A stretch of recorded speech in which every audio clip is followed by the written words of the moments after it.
case-nya, nanti monggo bisa interaksi dengan baik. Kepada Pak Haji Lutfi Reza dengan Pak Bintang, monggo silakan. Alhamdulillah didoain Haji. Assalamualaikum warahmatullahi wabarakatuh. Selamat siang Bapak-bapak. Maaf, ini jam-jam ngantuk. Saya Reza Pak, saya penilai kerugian asuransi. Saya kerja di PT McLaren Indonesia. Alhamdulillah sudah 18 tahun Pak. Jadi kemarin dapat kesempatan pertama menangani setelah sekian lama klaim PJB Gresik yang GT13 Mitsubishi. Saya diminta bawain untuk materi mengenai contoh-contoh klaim. Mungkin lebih familiar Bapak dengan teori-teori klaim ya Pak ya. Kita langsung aja karena waktu sudah mepet. Nah ini ada satu contoh klaim yang PLN punya Pak. Ini kerusakan trafo pembangkit pada steel turbin. Nah ini trafo pembangkit mengalami kebakaran di atas trafo, yaitu di sisi busi itu lagi kayak pemadaman sebelah kiri, dan atas setelah dipadamkan kondisi busing di tengah terbakar habis. Ya, trafo step up ya Pak ya, dari pas keluaran daripada generator ke switch-nya. Nah ini kalau nggak salah dinaikin ke 70 kV ya saya. Nah ini kronologis. Ini trafo lama, mereknya Osaka, bikinnya tahun 80, tapi masih beroperasi. Ini sejarahnya bulan April 2012 dia tuh dipindahkan dari Tambak Loro Pak, punya MP, dipindahkan ke Cilegon, pembangkit di Cilegon, pinjem lah kasarnya karena ada kejadian. Sebelum dioperasikan itu dites tanggal delta dulu, PSV, PASV, HV, busing dalam keadaan tidak normal. Sebelum dipindahkan Pak, tangan deltanya 1,32%, melebihi batas standar 0,5%. Tangan delta dari busing, HV busing ya, PASV. Kemudian PLN jasa sertifikasi yaitu Jaser diminta untuk memberikan pendapat. Oh, karena kondisi maka PLN Jaser bilang ini boleh beroperasi tapi jangan beban maksimum karena urgensi saat itu. Operasi normal operasikan, nggak pakai beban maksimum, normal sampai Januari 2013 aman, nggak beban maksimum sampai tiba masa overhaul dari turbin di overhaul dan semuanya di overhaul, termasuk harus mengetes sistem secara keseluruhan sebelum dibalikan ke operasi. Trafo tersebut dilakukan pekerjaan overhaul itu oleh Kogindo, ada perusahaan di Power ya Pak ya. Kogindo melakukan overhaul dan pengetesan kembali semua sistem termasuk trafo. Nah, didapat Pak ini tes tangan delta dari trafo, busing dan neutral winding digabung itu hasilnya 0,25 sampai 1,03%. Ini rekomendasi mereka bagus nih karena masih di bawah 4%. Nah, itu trafo dioperasikan normal. Nah ini pertanyaannya, ini standar daripada si Kogindo yang dibutuhkan masih bawah 4%, tetapi pada saat tes waktu dipindah itu 1,32% itu dianggap sudah melebihi standar. Jadi beda standar Pak. Standar yang waktu dipindahkan dengan standar Kogindo beda. Untuk trafo yang sama, yang satu masih di bawah persen, oke. Yang satu 1,32% boleh asal nggak dioperasikan beban maksimum. Tapi waktu itu Kogindo bilang ini harus bisa dioperasikan maksimum, bagus masih di bawah 4%. Lalu dioperasikan lah sampai beban maksimum.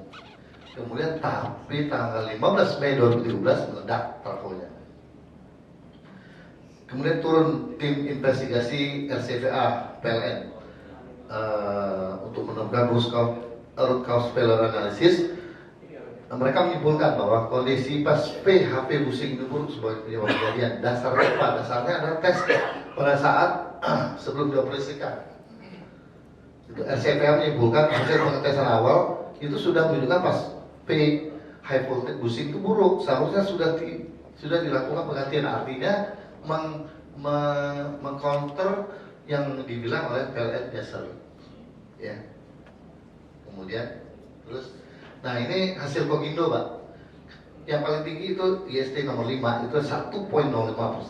Yang mereka bilang di bawah catatan.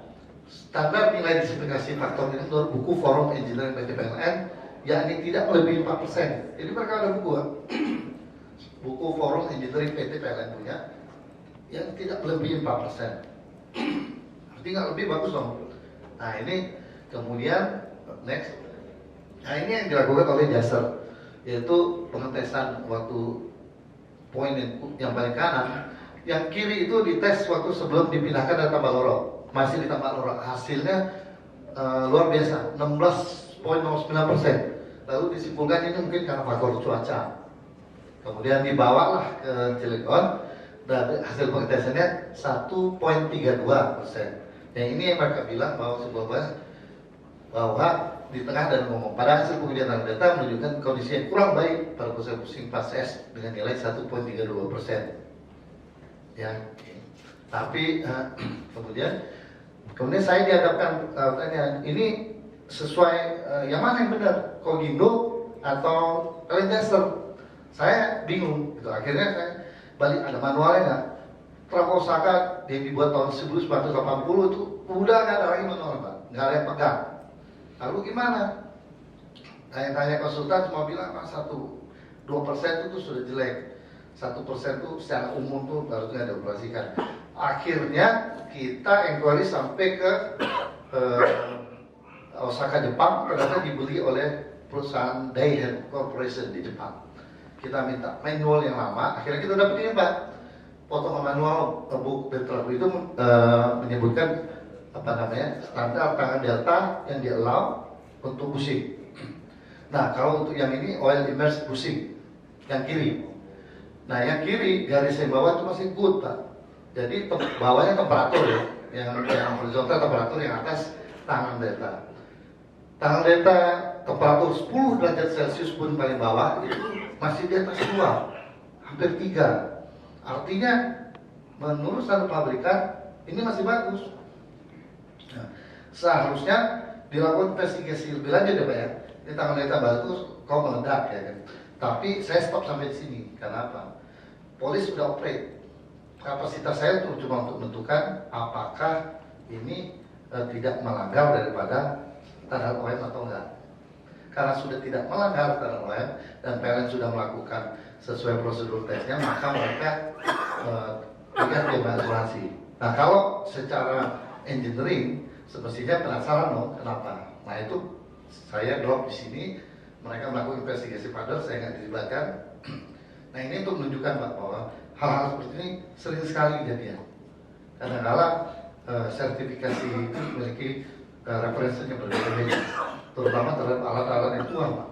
Karena alat-alat tua itu nggak bisa lagi nanti pakai standarnya yang dulu, karena udah teknologi ya.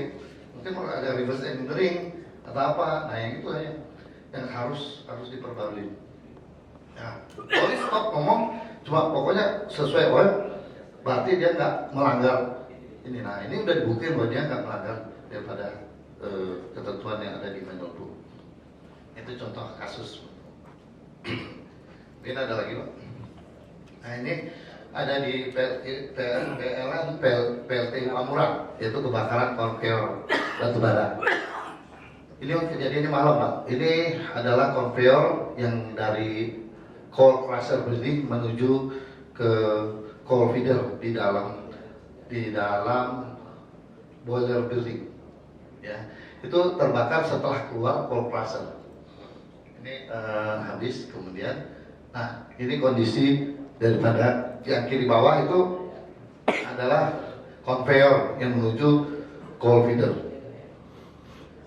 coal bunker misalnya. Jadi itu kondisi terbakar, dan di atas yang kiri itu kondisi dalam roller belt sudah terbakar semua, panel-panel roller juga turut affected bawah. Kemudian kita melakukan investigasi. Nah ini yang kiri atas itu adalah batu bara yang di jeti, itu masih berasap ya. Jadi di sampai itu berasap, dilakukan penyemprotan air. Yang kiri bawah itu courtyard, jadi semi courtyard, jadi ada yang di bawah atap, ada yang open terbuka. Yang kanan itu adalah coal crusher building. Prosedur transfer batu bara itu dari jeti, mereka mempunyai 2 crane, kemudian dimasukkan ke courtyard, kapasitas maksimal 60.000 metrik ton. masuk ke castle building, lalu terjadi api adalah di conveyor antara castle building dan coal bunker. Next. Nah, penyebabnya apa? Kita analisa bahwa batu bara yang dipakai itu memakai low rank coal, yaitu kalori rendah 3.800 dan 4.500. Keunggulannya adalah memang nggak mudah terbakar, tapi cepat habisnya. Kalau high rank coal itu susah terbakarnya, tapi lama habisnya. Nah, ini didesain sudah pakai untuk low rank coal. Jadi proteksi yang pada conveyor itu mereka ada 6: bed sway vibration, pull cord, speed sensor, sprinklers, blocker, dan thermal imaging. Blocker juga sekali. Tujuannya adalah di kanan dan di bawah. Ada masalah penerapan SOP, yaitu tidak ada fasilitas untuk mengecek kualitas batubara pada saat batubara sampai. Sehingga ini karena hasilnya belum agak lama dikirim ke Sukovindo karena remote area. Stok batubara itu diterima tanpa hasil uji. Dua, kualitas batubara dari tes debu yang sangat tinggi. Jadi debunya tebal, dust filter di castle tidak dapat mengatasinya. Ini terjadi selama bertahun-tahun. Nah, kemudian analisa penyebab. Tidak adanya analisa kualitas batubara yang masuk.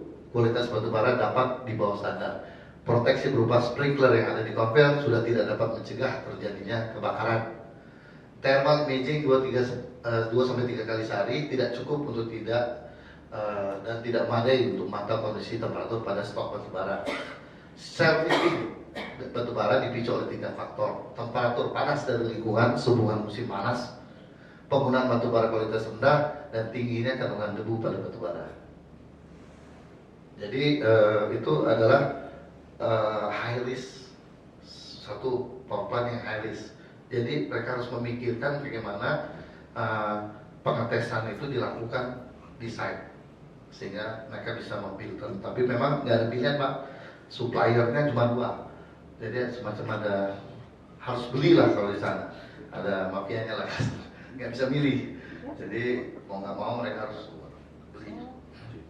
Nah, ini ada satu lagi, PJB Gresik, kerusakan turbin gas Mitsubishi 701D GT13 PJB Gresik. Nah, ini di atas itu adalah turbinnya, di kanan itu setelah diganti turbinnya. Ini turbin yang rusak ini kita jejerkan, yang kiri stage 2, yang kedua itu stage 2 fan-nya, yang kanan stage 3 blade, kemudian dan seterusnya gitu. Nah, yang stage 2 blade itu pendek, nggak ada yang rompal. Rompalnya cuma mengalami tip rubbing bagian atas ya. Jadi seperti itu yang paling kanan bawah. Ini kita analisa di blade-nya. Kemudian kita lihat di fan segment stage nomor 2 kondisinya seperti itu, rompal. Kemudian stage 3 blades mengalami patah. Nah, itu fracture-nya dapat dilihat seperti itu. Ya. Nah, ini adalah kronologi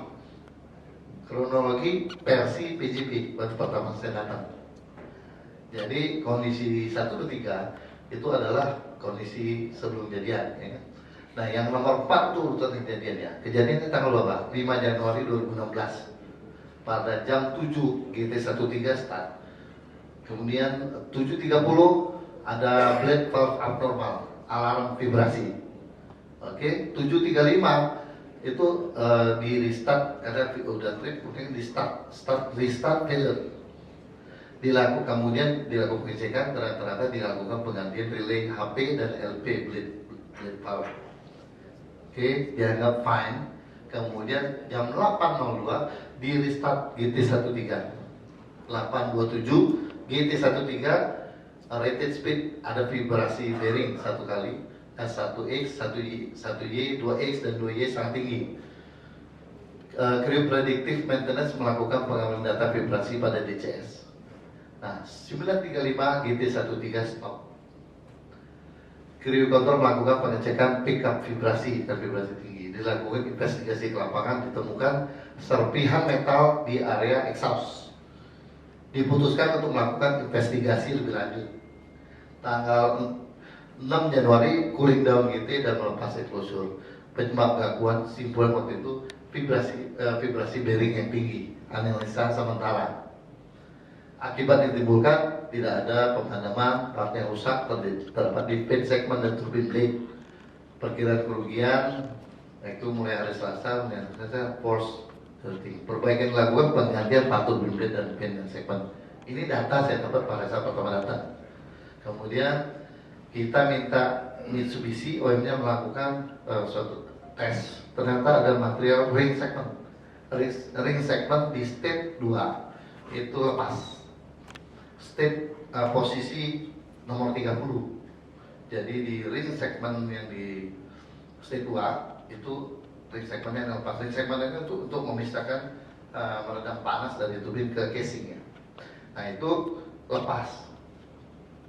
Nah ini analisa kita lepas turun ini mengakibatkan rubbing dengan blade state nomor 2.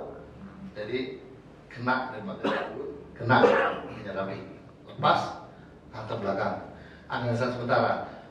Mitsubishi OEM-nya mengeluarkan ini Pak, analisa. Kenapa sih lepas itu si ring segment itu? Dia menimbulkan fracture surface dan hardness value for the remaining part of the ring segment nomor 2 ini terlalu tinggi. Jadi hardness test dilakukan itu average didapatkan 507 HV, sedangkan spesifikasi bilangnya seharusnya 412 HV. Material dan part disuplai oleh Mitsubishi yang memiliki kontrak LT long term supply and service dengan PJB. Nah ini tes metodologinya cuma untuk mendetek recognition point mereka nggak bisa. Kemudian kesimpulannya adalah di yang biru bawah itu aspek dari high cycle fatigue, jadi fracture surface, jadi mengalami fatigue ring segment tersebut. Crack jadi dari downstream ke dari downstream ke upstream.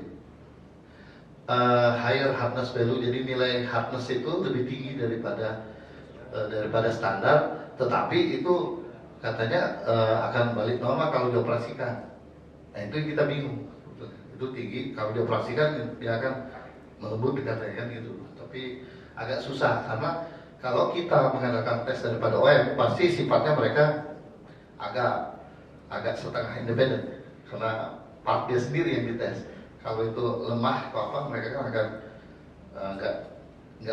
nggak di disclose daripada actual datanya. Kemudian diturunkan tim forensik John Dodson, turbine expert dari GT Rock Singapura. Dia mengcounter pendapat daripada Mitsubishi. Ini sengaja saya nggak terjemahin karena biar original Pak ya. Mungkin Bapak bisa baca. Jadi dia bilang bahwa root cause dari menurut Mitsubishi itu adalah overheating daripada ring segment di satu titik, the spot ya kan. Sampai dia mengalami failure.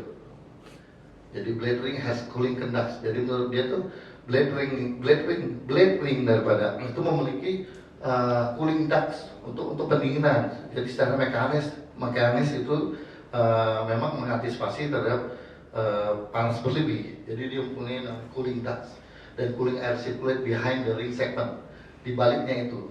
Jadi nggak mungkin dari panas untuk lower down, untuk menurunkan temperatur untuk agar umurnya lebih panjang.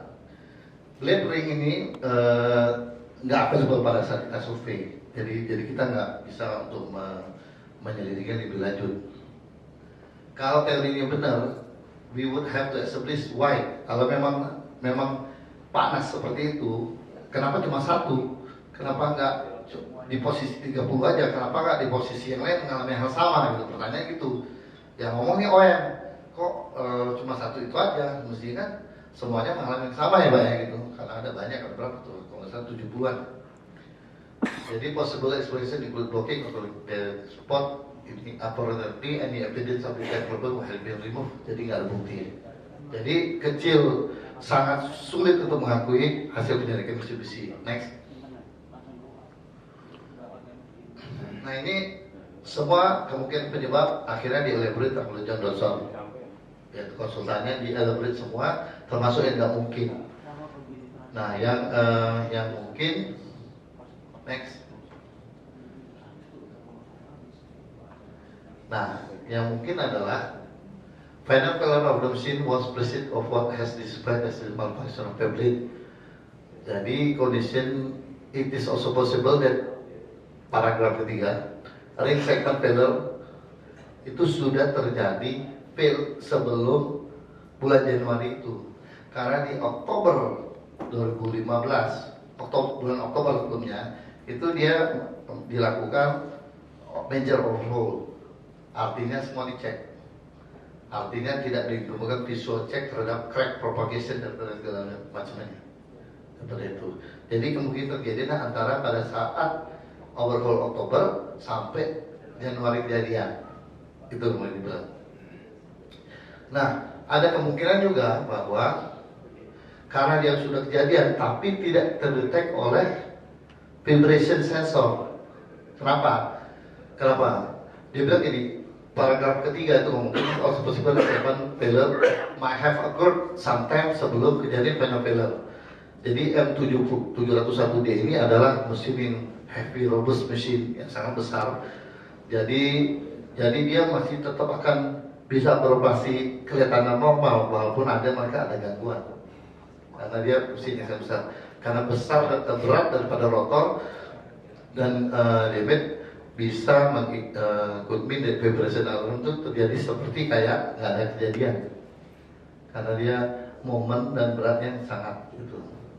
Jadi ini pendapat Johnson. Memang murni saya terjemahkan seperti itu. Jadi mereka believe. Jadi ini pasti kejadiannya bukan di Januari, sebelumnya sudah.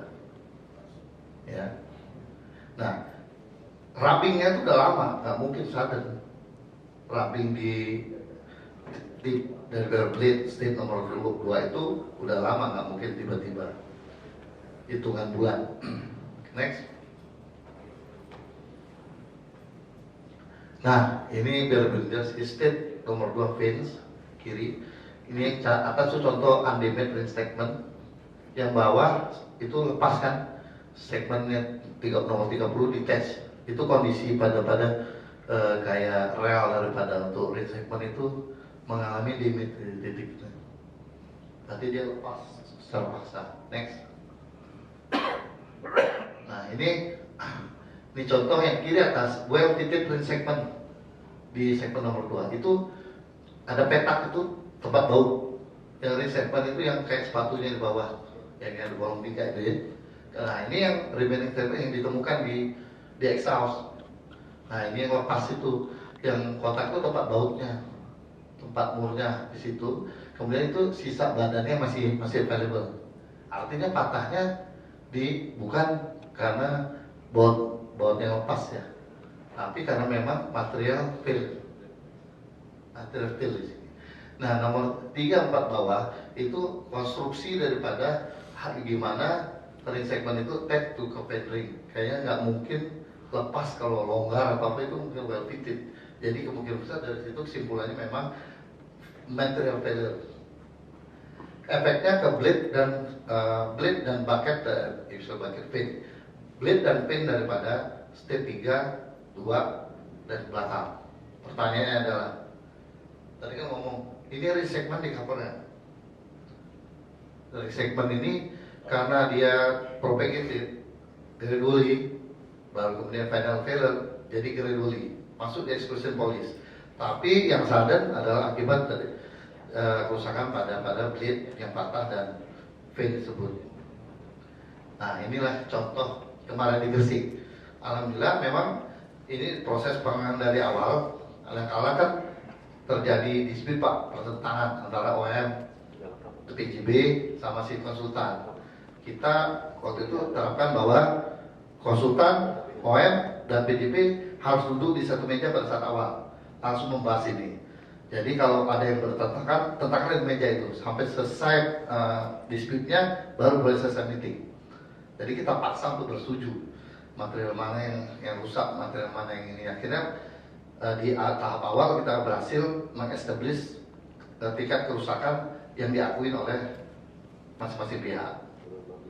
Nah ini kejadian sebetulnya perlu peninjauan juga. Kalau failure di ring segment di poin nomor 30, bukan nggak mungkin nanti terjadi juga di yang lain. Nah mungkin untuk PR buat PJB ini, karena kejadian seperti ini kan untuk lebih melakukan infeksi yang lebih detail di ring segment pada saat overhaul. Oke Pak. Nah, mungkin ini referensi aja, kayaknya udah ngantuk. Ini ada contoh di IP Pemaron. Terus, nah ini kompresor blade itu ada yang lepas satu Pak di titik nomor 1 lepas itu nomornya, karena itu gambar lepasannya fracture-nya fresh. Jadi lepas satu blade kompresor ngantem IGV yang kiri bawah, kemudian downstream yang ke belakang. Penyebabnya apa sih? Kan kompresor itu kan jarang yang sampai patah juga kalau dia nggak vibrasi atau apa. Ini nggak ada vibrasi Pak, tapi dia patah sendiri. Oke, terus next.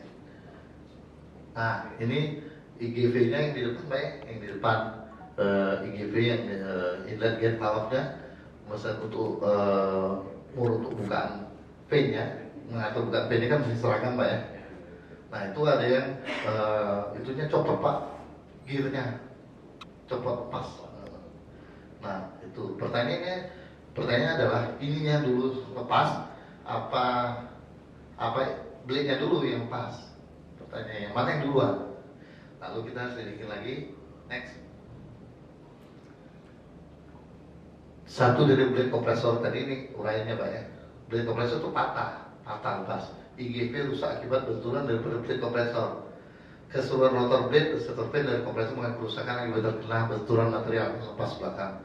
IGV dan gearnya tadi beserta semua blade, rotor dan stator, pin dan kompresor harus diganti.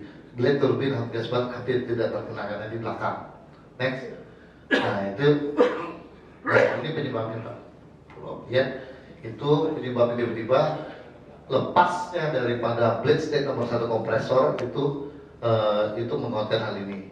Nomor 2, penempel fisik patahan itu putih bersih, fresh. Hal ini menunjukkan bahwa proses patah sangat cepat, tidak gradual, dan tidak dalam waktu proses yang lama. Nomor 3, penampilan fisik patahan yang sangat fresh, tapi tidak ada vibrasi. Ini di kompresor dinamakan sebagai fenomena kegagalan resonansi, yaitu resonance failure, di mana blade mengalami individual vibrasi yang sangat tinggi pada saat operasional dan mengakibatkan akhirnya patah blade tersebut. Resonansi daripada blade set ini disebabkan oleh turbulence pada aliran udara masuk lewat IGV karena ketidakberagaman bukaan blade daripada IGV akibat daripada problem di gear. Jadi tidak seragam Pak bukaan IGV-nya, sehingga menggunakan turbulence itunya individual vibration daripada blade-nya. Konsultan menyimpulkan bahwa IGV telah terlepas dari mengikat pin sebelum terjadi kejadian tersebut. Gearnya sudah lepas duluan, sehingga menyebabkan 3 IGV gear lepas mengakibatkan ketidakseragaman bukaan dari IGV inlet gate valve yang berujung pada terjadinya turbulence dari udara yang masuk ke dalam kompresor. Clear ya? Next.